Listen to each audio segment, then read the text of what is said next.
nowhere did I go to search for somebody to be interviewed about leadership. For right in front of me now is someone who I know is true, dedicated, and a strong leader. I asked him if I could have an interview with him about leadership, and thankful enough because he granted my request. And currently we are here in their school, Highway Hills Integrated School. So sir, I'll start the interview by asking you about your professional and academic background, your leadership, and your involvement with your community or organization.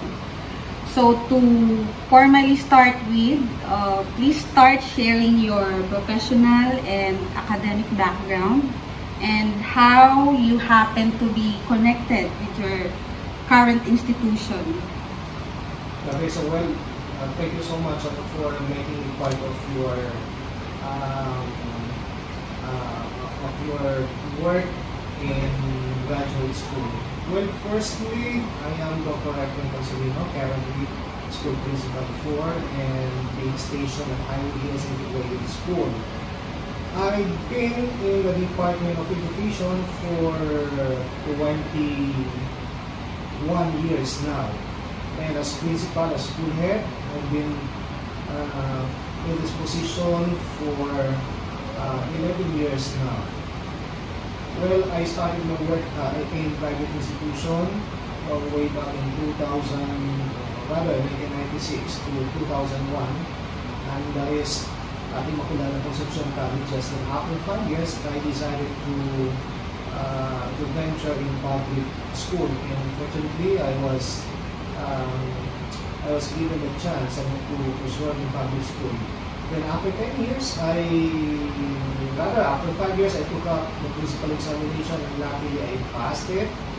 And after 10 years, I got my first grade as school head at Plainview Elementary School. Then eventually, from principal 1, I got principal 2 promotion, 3, and right now I have the principal 4 item position. Wow, that's amazing. So my next question, sir, is how would you define leadership? Well, leadership, as the word implies, when we say leadership, it always involves leading people. Aside from leading, motivating is also very important. So in short, leading, someone who leads, motivate, then influence and even inspire people to do or to give their best for the institution in which they are working with. Because without that, without inspiring these people, which I think are very important characteristic or quality of a leader, well, people will not really give their best in terms of doing the duties and responsibilities in school. So for example, the teachers, if the teachers are not inspired, then we don't think they could deliver well in terms of doing their activities in the classroom, considering that teachers are just receiving meager salary. But then, if they are inspired, even if they just receive that meager salary, they would still give their best because of the fact that they are inspired. That's a good definition of leadership. Now, would you describe the qualities of an effective leader? For me, for you to become an effective leader, 2 things that you should have. First is integrity, and the second one is moral ascendancy. So integrity, integrity is something that your reputation is not being blemished. And moral ascendancy is that something that you have that command over your people. And how would you do that?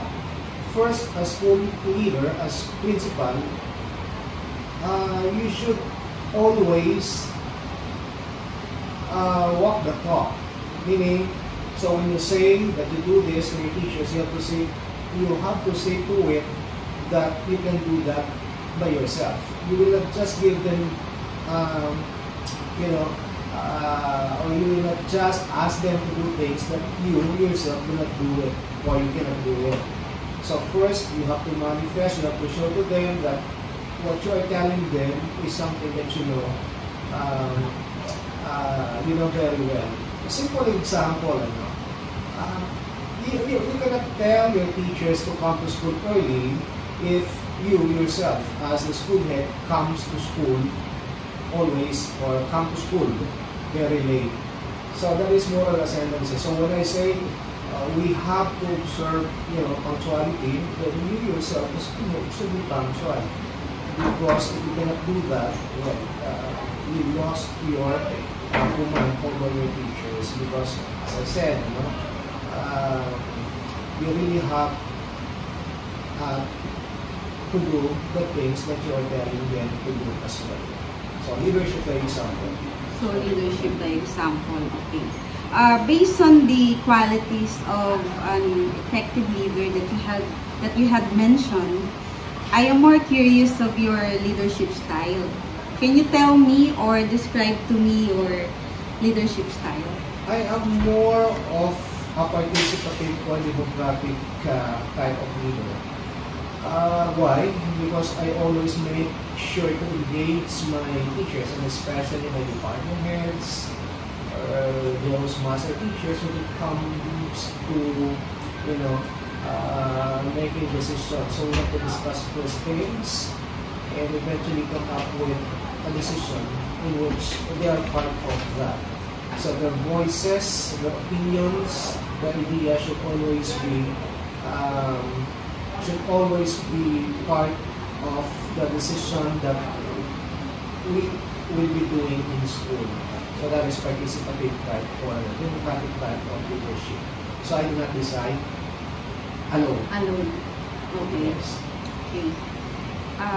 My next question is, aside from the vision of the Department of Education, as an administrator, how would you describe your vision for your school, for your organization? Siguro naman lahat ng school heads, ang tinitingnan lang naman natin dyan, maging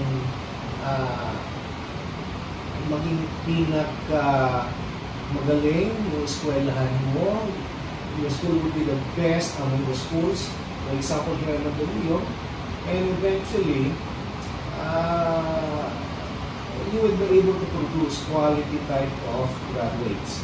Someone or graduates who are very competitive, not here only in the Philippines, but outside Philippines as well. So globally competitive type of graduates. So that is how I look at my graduates after leaving Highway Hills Integrated School. And for the school, as I said, to be very competitive school and school that really really recognized in the division as one of the best, if not the best, school in that division or what's your vision? division office. Okay. Now, how do you motivate those that work for you? How well? Motivating teachers or your followers is really hard. But then, I think the best way to motivate your people is to empower them. Meaning to say, so you have to really give them the chance to lead also other people or to show their leadership skills and eventually recognize for whatever achievement that they may have in the school. So without recognition, I think your people will not be that motivated at all because everyone needs that, recognition. So recognition is very important and empowering as well your people. So that is, I suppose, the best way to motivate them, for them to really give their best and really contributed for the for the betterment of the institution itself. Okay. Conflict is most likely inevitable in an organization, right? Or in any other workplace. How do you manage such eventuality in your organization? Can you cite situations where you're able to manage those conflicts? Okay.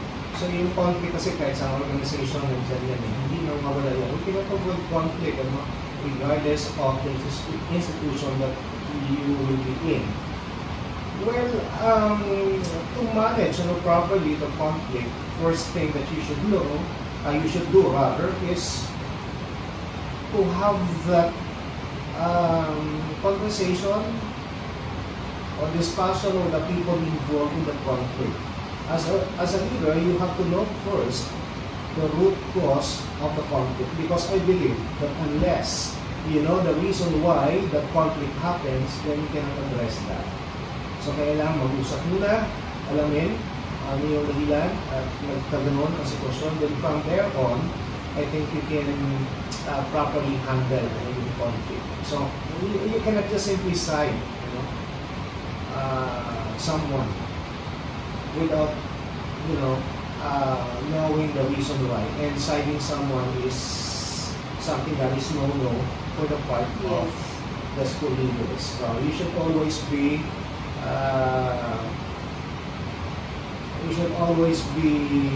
fair when for splitting your people, especially when handling conflict. So it's not because you don't like the teachers na nakaagad kung may kasalanan mo, hindi mo. So as I said, you have to know first the reason why that conflict happened. Kasi when you do that, kasi nga minsan, yung teacher na ito ay medyo malapit sa'yo, tapos yung isang medyo nagkaroon ng conflict sa kanya ay medyo hindi ganun kalapit sa'yo. If you will side to that one that is close to you, then the conflict will become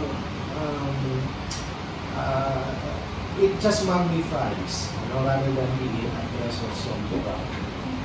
So you have to be fair with your judgment. Exactly.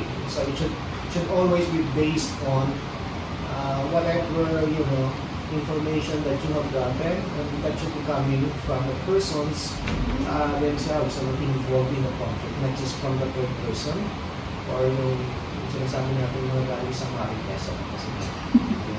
Okay.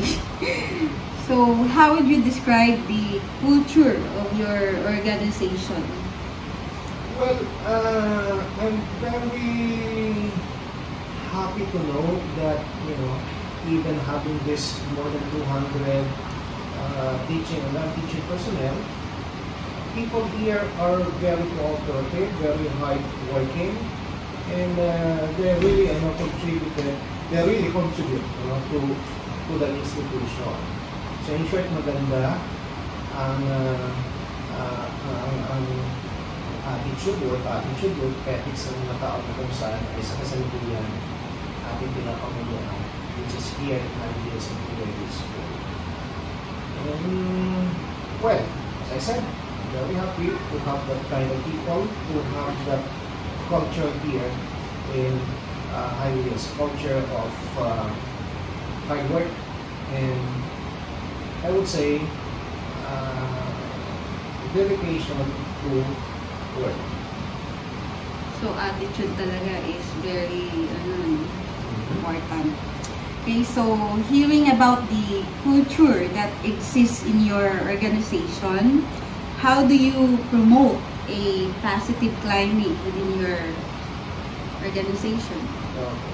So, as I said, yung culture of hard work is already here in Marites. And aside from that, yung teamwork pala, ang kultura ay very vibrant here in Highways Integrated School. So how will I promote positive climate within the organization? I think the best way to do that is to have an open communication with your people. So unless you open your communication to them, you cannot promote that positive climate in your organization, because you are just creating a wall, a barrier, that would really that would not give a positive climate at the end of the day. But with an open communication, if your people can really approach you, consult you whenever they have problem, and then I think positive climate in the institution is really developed. So communication is the key. As a school head, you know that decision making is very crucial in an organization. How then are decisions made within your school? Well, as I said, I am a participative type of leader, democratic type of leader. So if we have to make a major decision, we should have a focus first. We should have a consensus of ideas involving, of course, my key personnel, my department heads, my master teachers, because we have to make sure that whatever decision that we are going to make, it is really the best one, because of the fact that that idea or that decision is being generated from this bright minds combined together, yung mga tao mo. So I think that is how I make major decisions specifically in my institution or in my organization. So we have to talk about it first before coming up with the decision. Well, you have in Highway Hills Integrated School for almost 3 years now. No, about 2 years. About 2 years. I should by say. October 20, that will be my second year here at Highway Hills Integrated School. What were your biggest accomplishment and failures in your position as a school head? Well, probably accomplishment, maybe old school heads naman. I would say that despite the challenges that we are facing right now brought by the pandemic, I myself was able of course to survive this 2 academic year, kasi halos pangalawang taon na tayo, and that we were able to deliver maybe not that quality type of education, because we have to admit the fact that when we speak of quality education, that is something that we cannot really measure right now, considering the interventions that we have at home, meaning the intervention of the parents. So the quality of output, we are going to base the quality of the students on the output is something that is not reliable at all, because of the fact that home learning facilitators have really intervention in it. So ayun, ang big success ko siguro, yung talagang ipagpapatuloy pa rin yung pagbibigay ng maganda na edukasyon sa mga bata despite the very challenging situation that we are facing right now. And frustration ko kasi hanggang ngayon ay hindi ko pa na until now I have not met all my teachers yet, because when I transferred here in Highway Hills Integrated School, that was in the midst of pandemic, so that's why classes by that time were just online. So, practically, I have not met yet my teacher. So, kasi may frustration siguro. Hanggang ngayon, hindi ko sila nakilala. In person, hindi ko sila nakikita. Dahil hanggang ngayon, virus ay nandiyan pa.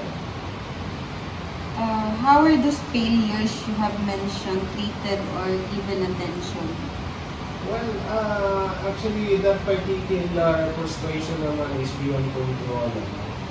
But I may be frustrated not seeing all my teachers in person. But then frustration naman should not be really taken that seriously, because, as I said, that's beyond control in the first place. Now, if we will just continue dwelling on something that is beyond control, nothing will happen to us. So, time will come naman na hopefully, this school year 2022-2023, we have the face-to-face classes, but we limited, but definitely, most likely, teachers will be coming to school now, and by that time, they will be able to meet with people. Okay, so do you think you are now ready for the face-to-face classes? Of course, we are always ready. Okay. So speaking of face-to-face classes, IBS Integrated School will be participating in the limited face-to-face classes this April 18, including the last grading period. So we are doing all necessary preparations right now for admission, just to make sure that by April 18, everything is okay and that our learners and teachers are safe when they go back to school. Okay.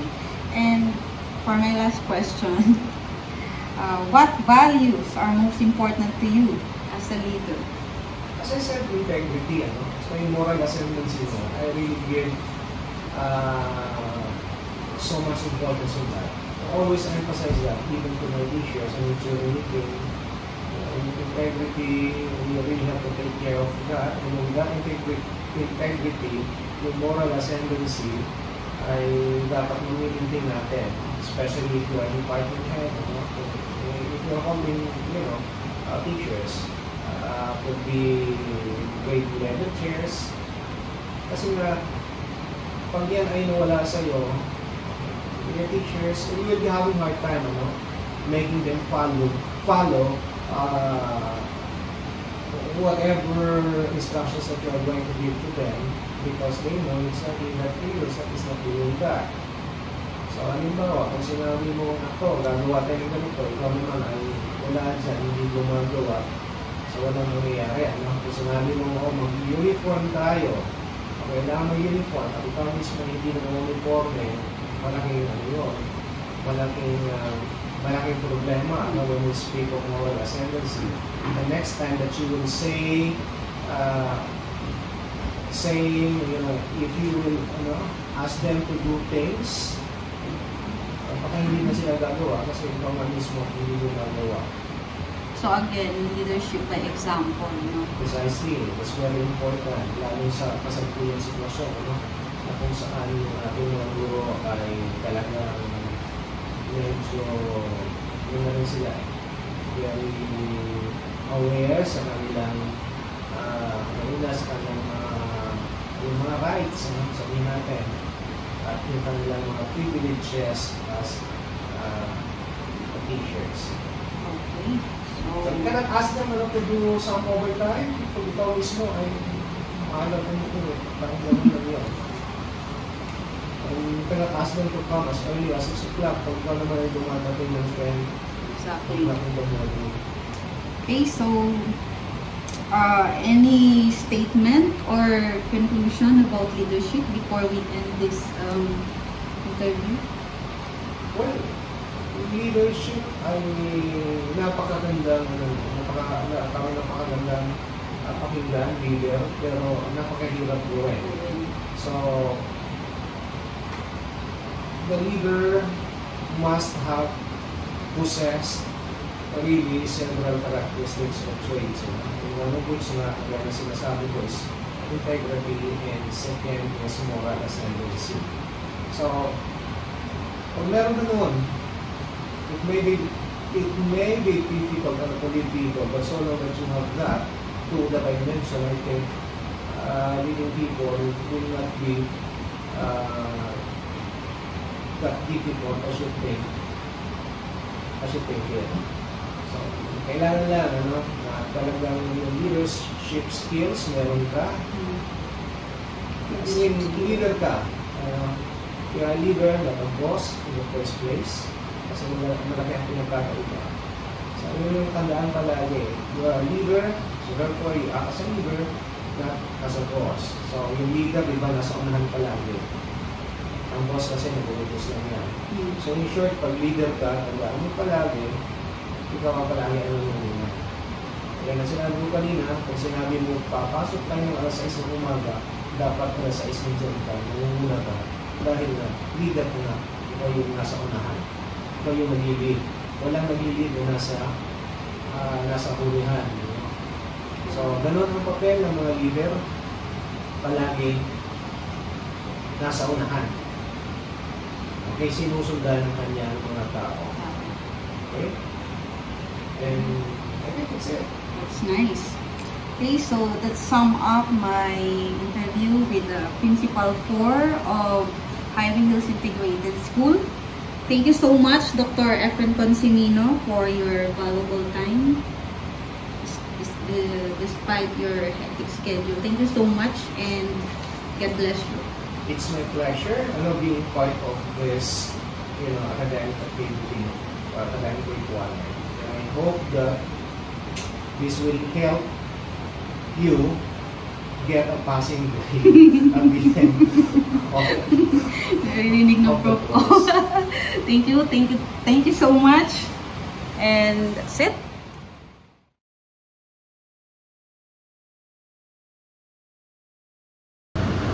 Isang magandang umaga. Nandito po ako ngayon sa Barangka Drive. At napaka-bless ko dahil pinagbigyan ako or pinaunlakan ako ng isang napakagwapo, masipag at matipunong kapitan ng Barangka Drive, no? Walang iba kundi si Kapitan Darwin A. Fernandez. Good morning, Cap. Good morning, thank you so much for allowing me to interview you despite of your hectic schedule. So, to formally start with our interview, can you share your professional and academic background, and how you happen to be connected with your community, with Barangka Drive? First of all, malayo yung pinag-aralan ko base dito sa ginagawa ko ngayon. Kasi nag-aral ako ng mechanical sa RTU. Ang kurso ko is engineering, pero sabi nung teacher ko, nag-advise sa akin, tingin mo, mag-technology ka muna bago ka mag-engineering. Sabi niya, isang 5 years course, pero hinati mo sa dalawa. Kaya kinuha ko muna yung technology. 3 years and then yung 2 years, lateration, pwede ka mag-engineering. Hindi habang nag-aaral ako, pag-graduate ko ng technology for 3 years, hindi na ako nakapag-engineering, number 1, kasi nag-iba yung tema ng mga panahon na yun, nauso yung pagiging caregiver, nursing aid, kaya gusto kong kumita kagad. Ang ginawa ko, nag-ship ako. After ko mag-graduate ng technology, ng mechanical, nag-nursing aid ako. At awa ng Diyos, natapos ko rin, hindi ko rin na-practice. Kasi hindi ko akalain na papasok ako sa politics. And then kung tinatanong mo paano ako na-involve sa politika, naging barangay captain ng father ko ng 18 years sa Barangka Drive. Since 1972, naging barangay kagawad siya. And then 1989, kung saan nagkaroon ng pataasan ng boto, kung sino magna-number 1, siya magiging barangay captain, dun siya nag-start. And then dun ako napasok sa politika. 2007, sinubukan ko tumakbo, subalit hindi ako pinalad. Hindi ako nagwagi. And then noong 2010, and then noong 2013, siguro nakita ng mga taga-Barangka Drive na kaya kong pamunuan ang lugar natin. Kaya sa kalooban ng Panginoon, binigyan niya ako ng pagkakataon na mag-serve sa atin. And then, ito ako ngayon, magkausap tayo bilang isang barangay captain. Ayan, napakaganda, no? Napakinggan natin yung background ni Kapitan Darwin, no? So, knowing all those experiences, Kap, para sa iyo, ano ang kahulugan ng leadership? Leadership. Kasi sabi na, leadership is not a position, it's an action. Ako kasi commitment. Madali maging leader.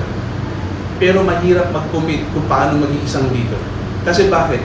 Through leadership, marami kang pwede dapat gawin at meron ka dapat commitment sa tao na dapat medyo titignan ka nila eh.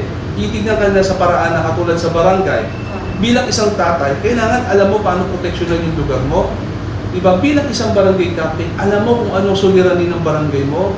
At bilang isang barangay captain, alam mo kung paano solusyonan. Being isang leader, hindi ito posisyon lang na masasabi na, teka, barangay captain ako, hindi. Dapat commitment to serve. Na kahit everyday mong ginagawa, hindi ka dapat nagsasawa. Kasi pinasok mo to eh. Nakipag-commit ka dito eh. Diba? Kaya para sa akin, ang pagiging isang leader, pinili mo na dapat dinidevelop mo everyday. Everyday. Process yan. Hindi pwedeng leader ka ngayon, leader ka na habang buhay. Hindi. Pinaprocess mo yan. Kasi ini-improve mo dapat ang sarili mo. Emotional, psychological, physical, spiritual. Combination yon. Hindi pwedeng leader ka lang kasi dapat malakas ka. Hindi. Kailangan combination yon. Kung paano mo i-approach ang tao, paano mo sila matutulungan, paano kanila makikita na dependable ka. Nakadepende ako kay Kap kasi alam ko kaya niyang i-ayos ang peace and order lang. Kaya para sa akin, leadership is all about commitment and action. Okay. And actually, we are here to serve, not to be served. Yes, exactly. Kaya nga, sabi nga nila, kung ikaw ay magiging isang leader, hindi ka dapat pagsilbihan. Bagkos, ikaw ang magsilbi sa kanila kasi kaya kanila in-appoint is para pagsilbihan mo sila. Just like what Jesus did, di ba? In the Bible. Exactly. Kasi si Jesus, hindi siya, siya yung nagsilbi. Yun dapat ang mga disipulo niya, di ba? Sa mga tao. Sana yun ang maging standard ng leadership natin. Na kaya tayo tinatalaga ng mga tao na naniniwala sa atin is kasi alam nila kaya natin silang pagsilbi. So, not only through words but through actions. Yes, that's right. I agree. So, si Kap ay man of action, no? Okay, so let's proceed to the next question, Kap. Okay, so how would you describe the qualities of an effective leader? Like yung sinabi ko sa'yo kanina, para maging isang effective na leader ka, everyday process to eh. Na dapat yung pagiging analytical mo, pag-analyze mo sa mga problema, medyo crucial yun. Paano mo i-absorb ang problema, paano mo gagawa ng solusyon, kailan yung dapat i-actionan mo kagad. Kasi may tinatawag tayo ng mga crucial time na kailangan mag-decision kayo. Diba? May mga bagay na bilang isang leader kasi on the spot dapat meron ka solusyon. Diba? Ina-analyze mo yung problema in the same time, sinusolusyonan mo with the majority. Ang decision making lagi nandun ka sa majority. Napapakinabangan ng karamihan. Definitely, hindi lahat ng tao magugustuhan ng decision mo. Kasi hindi ka naman nilagay dyan para i-please yung mga tao eh. Nilagay ka dyan to be effective leader is para pakinabangan ng kalahatan, ng majority, ng hindi nung iilan. Kaya, para maging effective na leader ka, ang politika is one day lang para sa akin. Isang araw lang yun. After nun, binoto ka, hindi ka binoto, still kailangan mag-serve ka sa kanila. Kailangan, pag nag-decision ka, kailangan majority. Hindi dun sa mga taong naniniwala lang sa'yo. Pati yung mga taong sa tingin mo, hindi ka sinuportahan, dapat sila rin makinabang sa bawat decision na gagawin mo para maging isang effective leader. Ayan. Okay, so base dun, Kap, sa mga qualities, no, ng pagiging effective leader na na-mention mo a while ago, curious ako kung ano yung leadership style mo. Ako kasi, kasi di ba marami tayong mga leadership style. Ano po yung particular na leadership style ang ina-apply mo sa atin. Sa atin, dito sa ating barangay. Everyday kasi iba-iba ng situation, everyday iba-iba ng problema. Ako every time na mayroong akong i-encounter na problema, on the spot pipilitin kong solusyonan. Kung hindi ko masolusyonan at medyo hindi na kaya ng authorities ko o power ko, hahanap ako ng paraan para matulungan siya. Kasi problem solver kasi ang kapitan eh. Talaga naman lahat ng problema dumadaan dito. Ultimo yung away magkapit-bahay. Di ba? Nagkamali lang ng ganito, nagkamali lang ng gano'n, nachismis lang sa ganito. Hanap at hanap ng lugar para puntahan nila. At ako, pag nakita ko na dapat ayusin, dapat ayusin. Sense of urgency, importante sa isang barangay captain. Sa isang kapitan, importante yung makikita na, uy, teka, aksyonan natin ito. Yun. Dapat mabilis ka mag-aksyon, especially dito sa sitwasyon natin sa barangay. Kasi once na nakalimutan mo, pinapaya mo, lumalaki. Pag may problema ka sa mga kabataan, on the spot, dapat patawag mo magulang. Diba? Pag nagkaroon ng problema na parang, oh, teka, mukhang madalas yata pag inom nyo sa kalye, kailangan malaman nila yun. Ganun dapat kabilis. Iba yung bawat opisina o bawat posisyon na hinahawakan mo, may iba-ibang qualities na dapat ang ginagawa mo. Para sa akin, pag may problema, harapin mo kagad, hanapan natin yung solusyon. Ayan. Okay, so agree naman ako doon sa mga sinabi mo yung Papa. Okay, so aside, bilang kapitan ng ating barangay, syempre kasama dito yung vision, no? Vision talaga. So, sa tingin nyo, Pap, ano yung talagang gusto mong mangyari para sa barangay natin? Ano yung vision mo para sa ating barangay? Alam mo, number one, ang vision ng isang barangay captain, isa parang yung tatay eh. Na ano ba vision ko sa isang pamilya mo, sa bahay mo, sa mga anak mo? Number one, gusto ko maging maayos. Ang vision ko sa barangay natin, maging maayos na kung saan may respetuhan, may disiplina ang bawat isa. Yun ang vision ko. Na para bang natatakot sila kasi si Kapitan medyo disiplinaryan.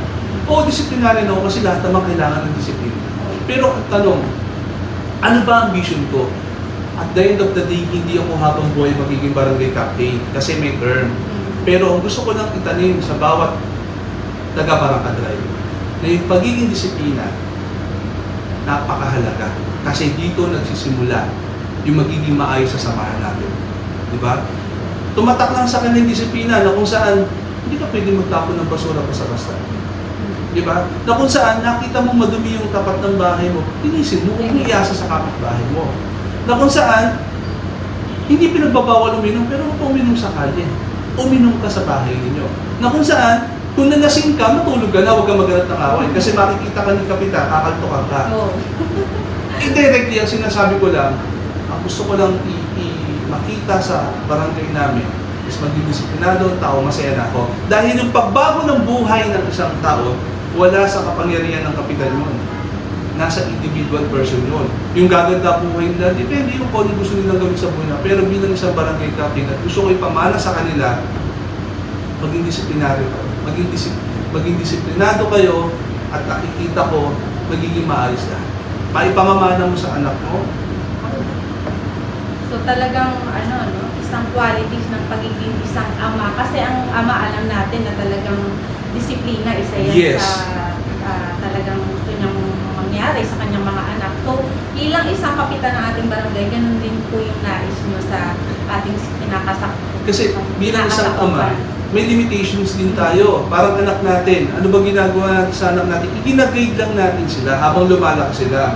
Pero pag malaki na sila, hindi mo na sila pwedeng pakialaman.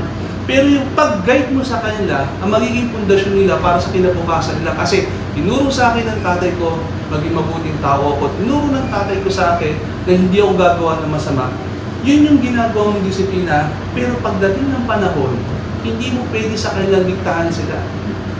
Magiging basihan nila yung disiplina mo para pag hamon nila sa buhay nila, magiging maganda. May pundasyon na sila. Kain po ako dyan. Okay, so, sunod ko pong tanong, Kap, ay paano mo na-motivate yung mga taong nagtatrabaho para sa iyo? Bawat dito sa Number one, opisina, no? do what you preach. Huwag mo sabihin dapat gawin mo. For example, pag sinabi ko, ganito gawin natin, bago pa nila gawin, ginagawa ko muna. Diba? Paano mo mamamotivate ang tao? Not only by saying words, kailangan by actions. Parang walk your talk. Exactly. Kung ano yung sinasabi mo, dapat ginagawa mo. Pag sinabi mo sa kanila, huwag kayo mag-iinom sa kalye, baka ikaw nakikita ko, minum ka sa kalye. O pag sinabi sa kanila, dapat maging maayos kayo sa pakikitungo sa tao. Kasi nakikita na maayos ako makitungo sa tao. Kung magsiset ka ng standard sa sarili mo, yung mga tao mo susunod yan. Kaya, pinakamagandang motivation sa tao, number one, kung ano yung sinasabi mo, dapat ginagawa mo. Number two, kailangan kinukonsider mo pa rin yung pagiging high moral sa kanila. Nagkakamali ang tao natin. Definitely. Tao yan kahit naman ako Pero every time nagkakaroon ng pagkakamali, hindi ko sila pinagagalitan sa maraming tao. Pinakausap ko sa kanila sila, and then pinapakinggan ko sila. Kasi bago mo disiplinahin, pakita mo muna yung empathy mo doon sa tao. Diba? Bago mo sila pagalitan at sabihin yung mali nila, pakita mo muna, kaya mo ginagawa to. Kasi, nagmamalasakit ka sa kanila. Yun ang pinaka-the best sa lahat. Para sa akin pakita ko na nagmamalasakit ako sa iyo, and sasabihin ko sa iyo, may problema. Pero hindi ko kakausapin sila sa harapan ng maraming tao. Diba? So, yun naman ang tama. Yes, yun naman ang tama. Kung may pagkakamali, kausapin mo. So, leadership by example, no? And Lahat. Kailangan by example. So, ang conflicts sa isang workplace, kagaya nito, hindi natin maiwasan. Paano nyo po na ma-manage yung mga conflict sa isang organisasyon katulad nito, sa community natin? For example, may misunderstanding, miscommunication. Para maputol yun, kunwari, ikaw, ma'am, medyo may problema ka doon sa isang ka-office mate mo. Opo. Siyempre, normally, pag may problema ka sa kanya, anong ginagawa ng tao? Di ba nagkikwento ka sa kaibigan mo? Ako, inaalam ko agad yun. Kasi bakit? Bilang isang leader nila, o bilang isang boss nila, o bilang isang masasabi natin na tinitignan nilang as tatay, saan ka magsumbong? Ang gagawin ko, ipagkukunin ko kayo.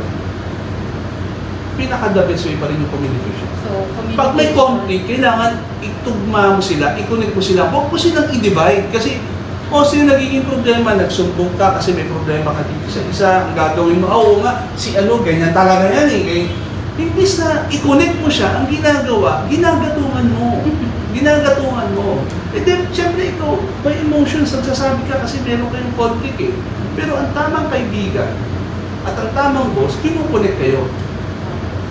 Kinukunik. Diba? So, kaya, importante yung communication. Napakahalaga ng communication. Exactly. Kahit saan opisina, kahit saan organization, importante yung pag-uusap. Kasi lalo na ngayon, online tayo, virtual meeting. So, madalas hindi natin maiwasan yung mga communication gaps. Kaya nga, ma'am, hindi ka dapat mag-relay lagi sa text. Kasi walang emotion ng text. Correct. Dapat mag-relay ka sa tawag or sa Tamang communication. Kasi marami nang nagkakasamaan ng loob dahil lang sa plain message. text. Minsan napataas lang yung, napakapitalize lang yung mga letter, biglang sinabi. Iba na interpretation. Ganun po yun. Ayan po. Okay, so my next question, Cap, how would you describe the culture of your organization? Ano yung kultura na meron dito sa ating barangay?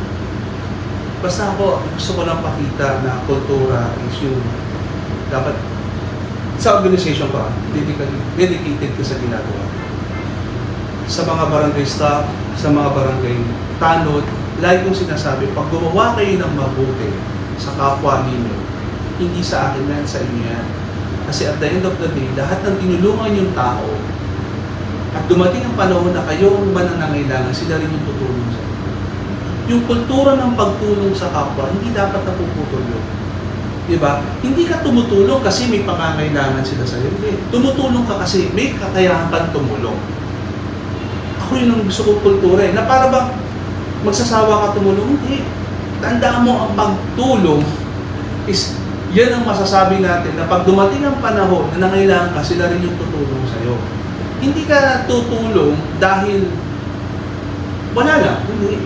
Kumbaga kung may nakiusap sa'yo at sinabi sa'yo, ihatid mo lang ako dito, gawin mo, sunduin mo pa rin. Extra mile. Ang pagtulong wala nasasala. Bagko sa pagtulong, nakakapag-impok ka ng mga tao na pag dumating ang panahon na nangailangan ka. Sila din ay tutulong. Exactly. So, you serve with the heart talaga. Yes, yes. Napakahalaga ng pagtulong natin talaga na galing sa ating puso. Madaling tumulong, Oo. pero mararamdaman ng tao kung tumulong ka with empathy ba o parang wala lang. Kung Sige na, sincere ka ba sa pagtulong mo? diba?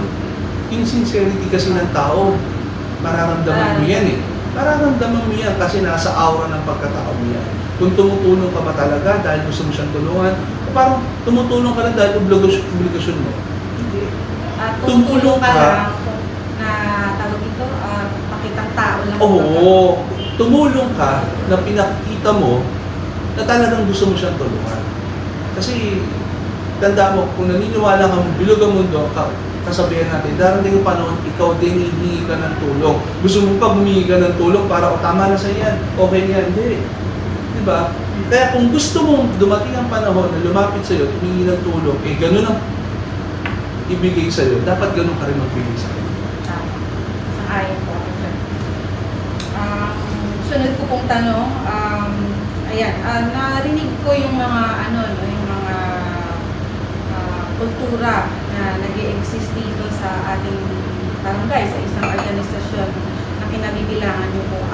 Paano niyo po maipo-promote yung positive climate within your organization? Number one, if the body is weak, the mind is weak. Kaya lagi kong pinopromote sa kanila mag-exercise sila. Ang pagiging positibo ng tao, minsan, nasa pangangatawan. For example, ako, laging gusto ko nag-exercise ako almost every day. Kasi bakit? Anong bibigay ko sa tao kung mahina ang katawan ko? Para magkaroon ka ng positibong pananaw sa buhay, kailangan maayos ang pangangatawan mo. Kung may nararamdaman kang sakit, honestly, ma'am, makakapag-isip ka ng tama. Di ba? Kung aakit ka pa lang dito sa opisina ko, third floor, hinihingal ka na, i-interviewin mo pa ako, may inis ka, hindi. May inis ka, kasi pagod ka. Di ba? Kaya, ano yung pinakamagandang positibo na ta-transfer ko sa kanila? Mag-exercise sila. Oh, kasi importante sa akin yun dahil pag malakas ang katawan mo, malakas yun ang pag-iisip. Yun. Para sa akin pasok yun sa good vibes eh. Pag gusto mong good vibes, pag masiyahin ka, di ba, wala kang gano'ng nararamdaman na problema, kasi wala kang nararamdaman na sakit. Pero, ma'am, pag may diabetes ka, high blood ka, konting lakad pala, irritable ka na. Makakapagbigay ka ng good vibes pag irritable ka. Kaya basic. Ayoko lumalim pagdating sa positive climate Gusto ko basic, mag-exercise kayo. Pag nagagawa mo yung mga bagay na dapat na ginagawa mo, magiging masaya. Naglalabas siya ng klase na hindi ko malaman kung anong klase. Something sa katawan natin na nagpapasaya sa atin kapag good chemicals, no? Yes. Good hormones. Good hormones. Nakalimutan ko lang kung anong tawag doon, pero definitely, yun ang isa nagbibigay ng good vibes sa tao. Pag masiyahin ka, it means exercise. So, isa sa mga advocacy yan yung yan, ang pagiging malusog ng mga subordinates natin. Yes. Ang masiyahing tao, tignan mo, mostly sila yung healthy. Ulitin ko, basta healthy ang katawan, healthy ang pag-iisip. Ayan, nakain ako doon. Ayun po. Bilang isang kapitan po ng barangay, talagang minsan nahirap din yung decision making. No? So, paano po na naisasagawa yung mga decision ako sa kasi, organisasyon? For example, hindi ako nahihirapan mag-desisyon, honestly. Kasi ang basis ko kasi sa decision making, kailangan majority. Oh, majority. Majority na pakikinabangan yung desisyon ko. May tatamaan, definitely. merong hindi makikinabang, pero majority makikinabang, doon ako sa majority. So somehow, sa narinig ko ba, your leadership style is more on democratic or participative. Tama po ba? Tsaka hindi ko, honestly politiko ko, alam mo naman yan, barangay captain ako. Pero sa decision making, ayoko maging politiko. Sa decision making, dahil ko sinasabi ko, ano yung karapat dapat, yun ang gagawin. Kasi at the end of the day, pag piniplease mo tao, naku, mawawalan ka ng sariling bait. Kung ang lagi iniisip mo, hindi papakinabangan to, teka, magagalit to, wala. Hindi ka makakapag-move on pag lagi may piniplease kang tao. Sabi ko nga, nag-barangay captain ako, may matutuwa, merong hindi matutuwa. Pero kung gusto ko lahat ng tao matuwa sa akin, alam mo dapat anong ginawa ko? Nagtinda ako ng ice cream. Diba? Pag nagtinda ka ng ice cream, lahat matutuwa. Hindi mo lang totoo. Pero pag pumasok ka sa isang organization o sa isang position na kailangan kang iboto ng tao, ang dahil mo isipin yung majority. Isang ayon talaga ako dyan. Bilang isang kapitan, ilang taon na po kayo dito sa position? Siguro nasa 9 years. 9 years na kayo. So malapit na maging isang dekada, no? Malapit na. Sa loob po ng 9 na taon, sa tingin niyo po, ano po yung biggest accomplishment and failures in your position? Okay. Accomplishment, kasi ongoing pa rin ang process noon. Hindi ko masabi yung accomplishment, hindi pa ako tapos Kasi masasabi ko accomplishment pag natapos yung term ko, masasabi ko na ito nagawa ko. Pero honestly, tawag dito, self-accomplishment para sa akin na hindi kasi ko, kumbaga nagawa ko to, hindi. Kaya ako lang naman nagawa yan dahil bigyan nyo ako ng posisyon, trabahador nyo ako Obligasyon kong trabahuin yan Yung peace in order, process yan, everyday yan Diba? Accomplishment na kung saan, habang barangay captain ako, inaayos ko yung mga dapat ayusin ko sa barangay. And then yung failure, hindi ko masabi kasi until now, nandun ako sa process na mini-maintain ko lang kung yung dapat i-maintain ko sa barangay. Yung cleanliness, yung peace and order, yung ang tao medyo kahit pa paano, dati kung nag-iinom sa kanya, ngayon hindi na. Dati kapag uminom, lasing, nagwawala, ngayon hindi na. Hindi ko pa rin masabing accomplishment yan kasi process yan, everyday yan Pero lagi ako nag-base dun sa quality, hindi sa quantity. Yung kahit pa paano, may mga drug surrenderies ka, mga drug pushers dati na pagbago mo, kahit isa, dalawa yun, accomplishment para sa akin. Kasi nabago ko buhay nila. Diba? In some way, na naintindihan nila na wala silang patutunguhan kung yun ang gagawin nila. Nagkaroon din ng kahit paano yung mga magulang dahil sa code of parental responsibility, naintindihan nila na ang isang magulang hindi pala natatapos sa isilang wala yung anak mo. Kaya iminumold yan. Kasi at the end of the day, ang school ang nagbibigay sa kanila academical knowledge. Pero anong pinaka-importante? Yung EQ, emotional. Na which is ang nagbibigay, magulang. Kasi ang knowledge ng bata pwede ma-acquire sa school. Pero yung values and character ang nagbibigay niyang magulang base sa pinakikita niya sa loob ng bahay. Diba? Kung ano ang bata pag lumaki, yun yung mold din ng mga magulang sa loob ng bahay. Kaya sa akin, accomplishment ko, kung lahat ng magulang makikita ko mapapag-aral nila ng ayos ang anak nila, self-accomplishment yun. Hindi ko pwede sabihin sa mga tao na gawa ko at the end of the day, pagkatapos ka sa posisyon mo, makakalimutan ka. Pero ako, masasabi ko sa sarili ko, habang naglalakad ako sa Barangka Drive, naging part ako ng kinabukasan mo. Yun ang ako. Parang ano na rin, self-fulfillment. Yes. Walang ibang pinaka-importante sa bagay, sa tao, kundi self-fulfillment. Bakit? Yung fulfillment na kukunin mo sa ibang tao, hindi mo pwede basihan yun kasi ang taon, nagbibase sila sa sasabihin sa'yo base doon sa pakinabang na sa'yo o ano tingin na sa'yo. Dapat alam mo sa sarili mo kung ano yung gusto mo. Kaya yung self-fulfillment, importante sa sarili mo.